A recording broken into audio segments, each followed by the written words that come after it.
Hi, I'm Gemma, and this is a chat with Gemma. So, it's hot weather. Not my favourite thing in the world. Reason being that, well, it's uncomfortable, and I always want to be doing things like gardening and stuff like that. Although did have an easy day that way today. Um, but yeah, back when I was in my 20s, and I went through a couple of nervous breakdowns, and we just had this rotten um, stretch of hot weather, and I was living in an upstairs flat, and there was just no escape from the heat, and it really got me down. Um,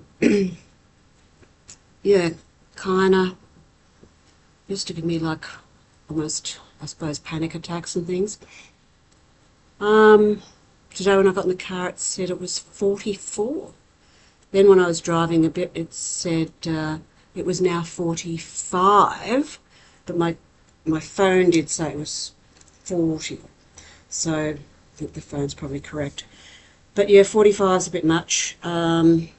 We don't normally get that sort of temperature here, but we do get 43. We've had 44.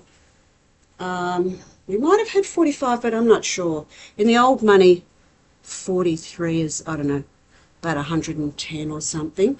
And yeah, so I think I do remember it being 111 when I was a child, back in the old days when we had Fahrenheit, and that was pretty scorching hot. So yeah, I don't fancy it very much, and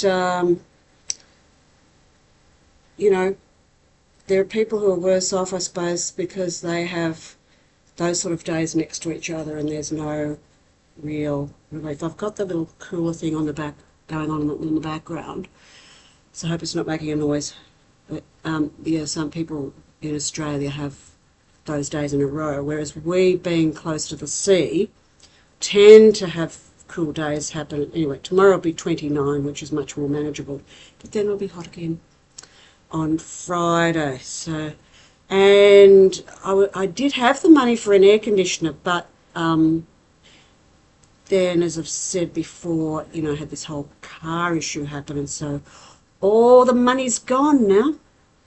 And so no hope of getting an air conditioner now for a long, long time, because now I'm in debt, and I just retired. So, yeah. But I've got these little things you put water in, and if there's only one of you, they work. So, yeah, I can feel the water dripping down the side of my face at the moment, not very pleasant. So today I wanted to talk about something that's a little bit maybe embarrassing for me, a bit revealing perhaps, but I don't think I'm alone in this.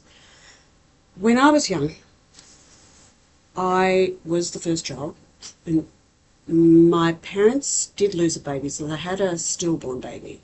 Now, I don't remember anything about that. Did it did I sense some vibes or whatever around me? I don't know.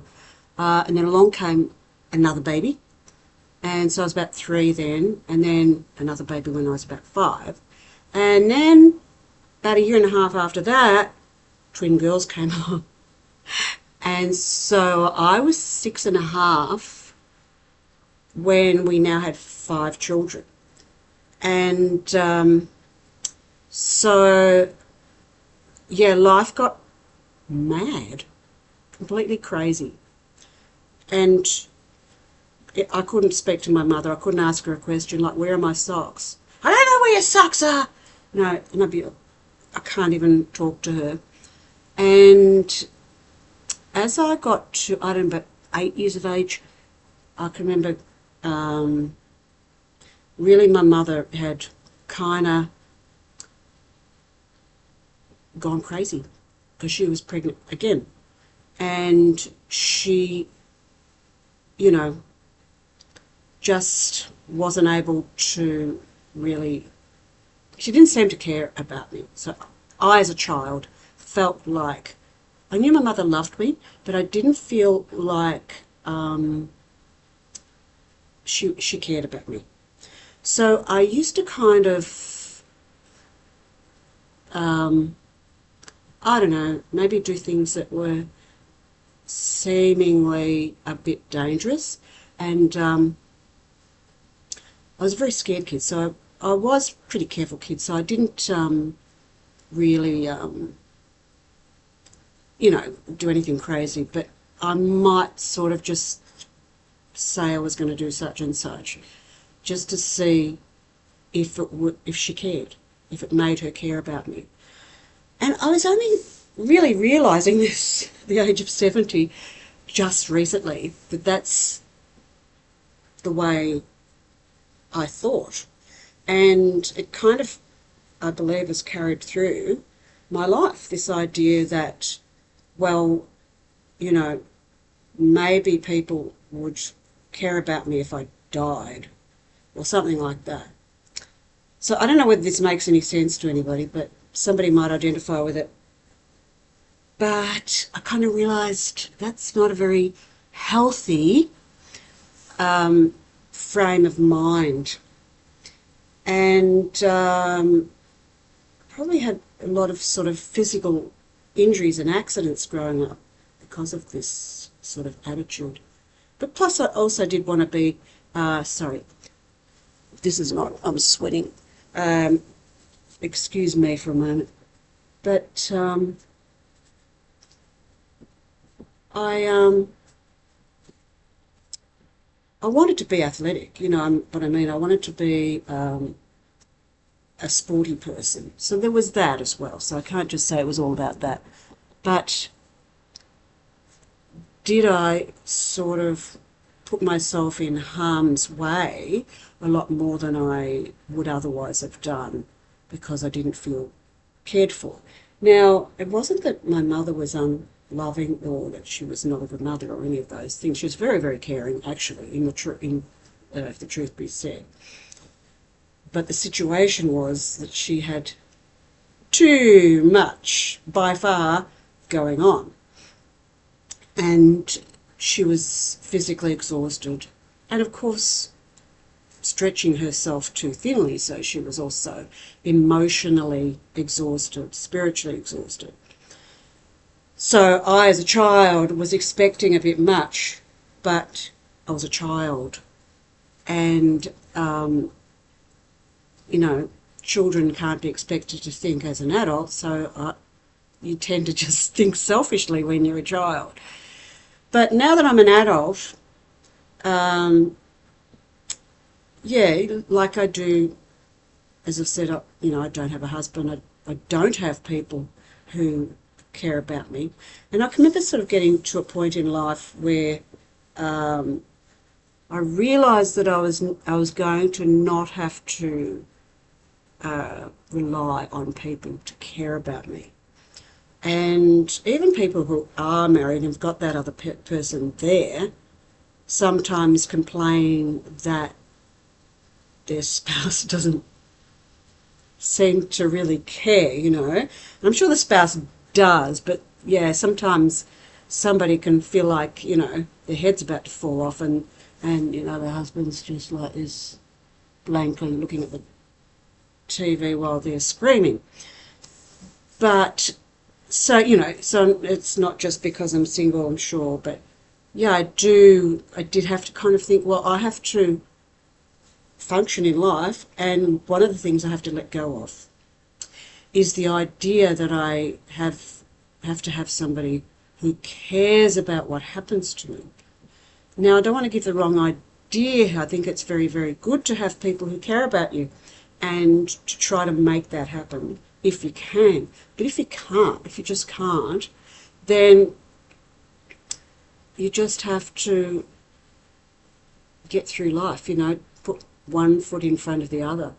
And there are always people far, far worse off. You hear about people around the world in some of these countries where the old people are not looked after and all of that, and they're getting old and they're on their own and they're poor, and the government doesn't have anything at all in place to look after their elderly. So there are people just, with all sorts of ailments and things like that are totally alone and not cared for, and they just go about their days. You know, they try to keep warm in winter, and they try to keep cool in summer, and they try to find food, and they try to make ends meet, and all those things.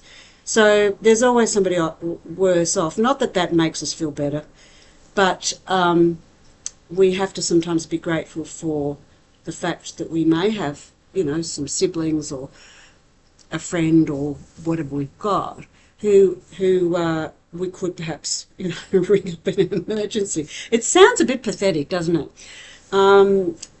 But it's not really that bad. You know, I do have siblings who I believe care to a degree, some more than others, yeah. And the book that I did mention, the book New Guide to Rational Living, I think in another one of my videos, and it's a very, very good book, but they talk in that about seeing things as necessary, and some things we want them. So we might say, I want to be cared for, not I need to be cared for, because you're probably fully capable of, you know, taking care of yourself, having a shower, getting yourself some food, keeping yourself out of harm's way, all those things, if you're, you know, in able body and all of that. So you might say you would like to have somebody who cared about you, but it's not something necessarily that you have to have. And so when you change that kind of frame of mind, it does make you feel a bit less intensely bad. And, you know, sometimes we just do feel intensely bad, don't we? And I think we have to kind of go with it when we do, and then give ourselves a moment and look at those things like, what's the thing I'm saying to myself that I must have, when really it's something I'd like to have. All right, I'll finish it there, and I wish everybody a lovely, safe, peaceful New Year, and bye for now. God bless.